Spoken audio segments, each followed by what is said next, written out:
Now, you were able to come back to Alberta. Yeah. And do a show here. Yeah.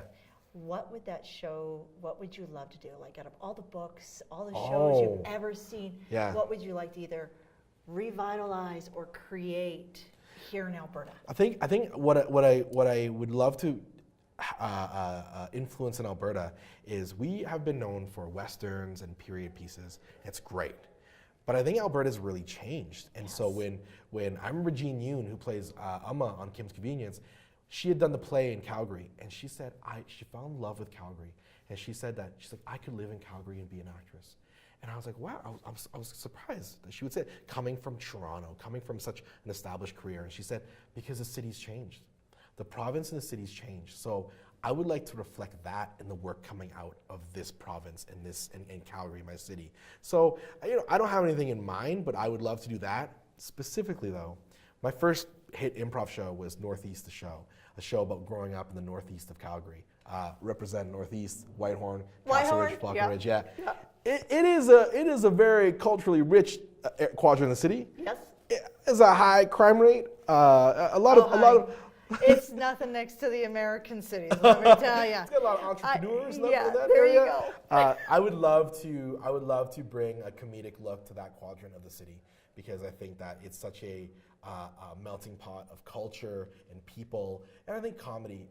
And what works on Kim's Convenience is that it's a show of people who work hard, and I think the Northeast would be a place where it would just be stories of hardworking people and the comedy they get into sometimes. So I think that would be the place that would do it. So speaking of, coming to Alberta, people working in Alberta, you have made some really great statements on where Alberta needs to build and how we need to move forward. Can you share with us some of your thoughts on the Alberta media industry? Yeah, I think just as a whole, in regards to our industry, I just want to encourage more creators. I want to empower more people to tell their stories. I know for me, I had the improv stage. If I saw something happening in my life, I could be like, that Friday I could show up at Loose Moose and do a scene about it. So I think we're at this really interesting point where our industry is really looking at ourselves right now. And so I think there's people doing some really cool things. I love what Tell a Story Hive is doing and giving out these micro grants of $10,000, which becomes $50K, which becomes $100K, and I love that. I want to see more of it. I want to reduce the barriers for creators to make their projects. Find the funding. Even like 5 years ago, it was all like grants. You have to write a grant, do a thing. And I find that it's changed now.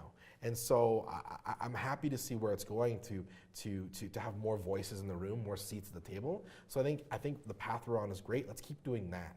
And I think that there's so much like talent in Alberta, and for a long time it was like you build your way up and then you leave. You leave the province. And so I would really hope that we look at, maybe as myself as an example of like, hey, this is what happens when someone stays in the province and is able to become an advocate, a champion for the province. I think that's where we're at with our media right now. You can count me in. If you're doing something like that, you can count me in. Oh, I'll be with you. Yeah, of course. I'd love it. Awesome. I'd love it. You're such a you're a hustler. We'll get our capes together. Yeah. I'll go out there because sharing is caring. Oh, that's so nice.